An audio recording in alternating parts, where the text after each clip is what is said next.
There are few cars in this world that make men, women and children stop what they're doing and drink in the beauty of automotive perfection. But the Ferrari 488 GTB, or any Ferrari for that matter, is one of them. So when Ferrari said, "Fancy driving our 488 to Maranello?" you can believe my excitement. So welcome everybody to my first ever Ferrari experience. It's difficult not to get excited when you're in a car like this on the world famous Stelvio Pass. The Stelvio Pass is an incredible mountain road in northern Italy that was built between 1820 and 1825. It features 48 hairpin turns on the northern side, climbs almost 2 kilometers in height, and is a mecca for cyclists, motorbike riders and car lovers. And that's exactly the reason why I'm here with the 488.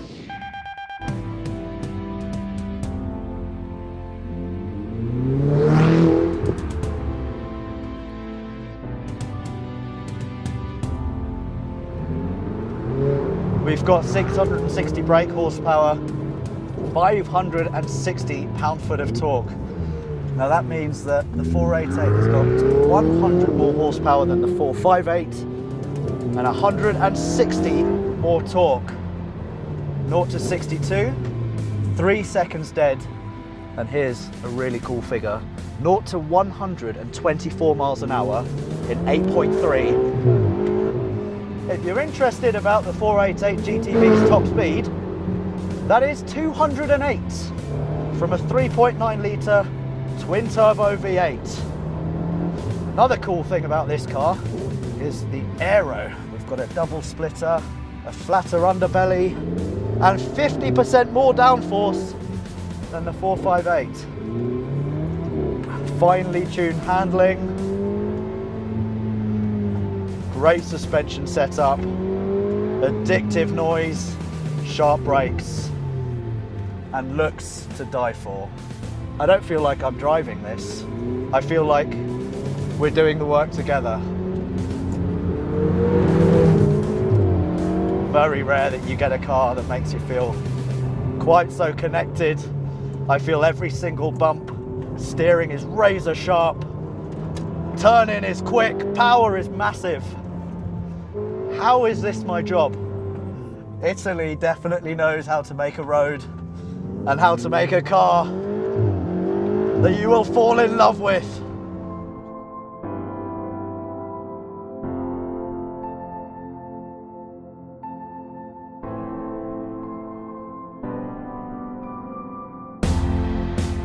Now I will admit, it hasn't really been a boyhood dream of mine to drive any supercar, including a Ferrari. But now, on the Stelvio, in the 488 GTB, I kind of think that I've had a terrible childhood because I should have dreamed about this a long time ago and I should have made driving a Ferrari a realization probably about 15 years ago. The reason why I've never been into supercars is because they failed to strike a chord with me as a kid. I think that's down to the fact that I've always preferred the more attainable spectrum of ownership, where normal looking cars like E36 M3s and Audi Quattros were endowed with big power and a lust to be driven hard all of the time. You don't feel like you're driving a Ferrari. You feel like you're both doing the work together. You're holding hands going up a mountain road, figuring out the best lines and just knowing when to go full throttle, when to hit the brakes, and when to shut up and enjoy the noise like now. Towards the end of day one, I gathered my thoughts and came to the conclusion that the 488 is a supercar you immediately bond with. It embraces you in luxury, noise and addictive performance and helps bring out the best of you in terms of knowing when to turn in, how hard to hit the gas and how much force the brake pedal needs before hitting the next hairpin. This 488 is a pin-up car, it's an icon. And I don't care that it isn't naturally aspirated because it sounds mega. The power, the torque, incredible. I mean, mind-blowing.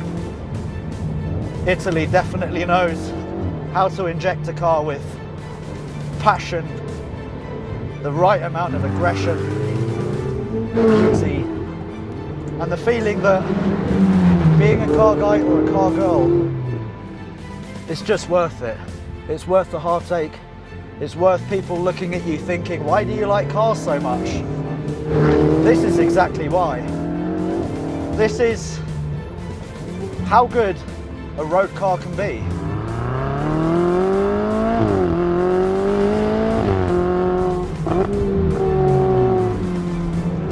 So driving the 488 on the Stelvio is an absolute privilege. Thank you, Italy, for making a car like this. Thank you, old school Italy, for creating a road as iconic as this.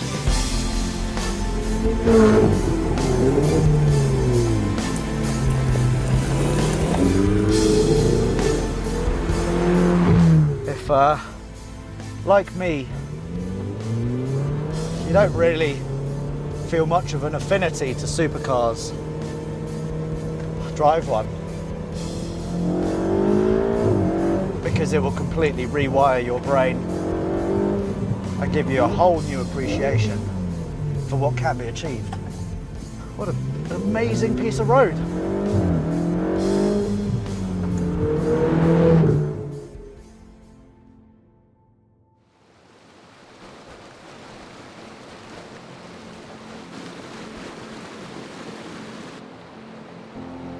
The next day, as we headed back into Switzerland, we came across a road, the Umbrail Pass, that was as good, if not better, than the Stelvio.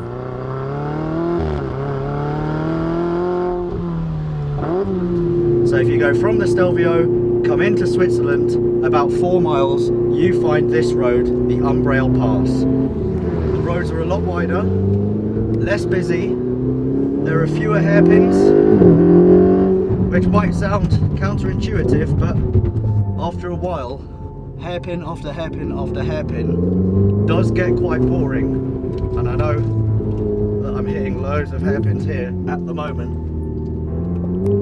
but the length to get to the hairpins is longer, which means that you can actually get into 3rd and 4th gear in a car like this. There's trees, there's grass, there's greenery. It smells amazing, it smells so fresh. And you've got mountains as your backdrop, nice valleys. So if you do intend on visiting the Stelvio, and please, for the love of being a car guy or a car girl, head to the Umbrail Pass. Now I didn't think it could get any better, having a Ferrari 488 GTB on the Stelvio Pass, but today, as the sun is shining even more, and after we found this road, the Umbrail Pass, I think I found heaven. It's hard to put into words how special this whole trip was. From driving what is arguably the perfect supercar, to experiencing the very roads that I've seen so much in TV shows for years. The memories this trip gave me will stay with me, as will my adoration for Ferrari, whose cars crawl under your skin and ignite a passion that will stay with you for life.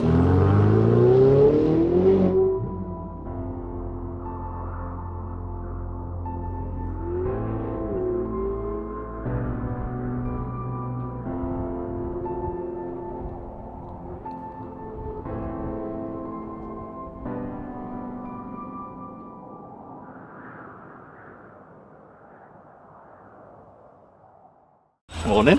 How's it going? Good, this is it. I feel quite perky. Oh my god. That's a lot of stuff. It's a lot. Yeah, here's an experience I wasn't ever expecting to share with you. Ethan, about to drive the Ferrari. I don't know what I'm doing with it now.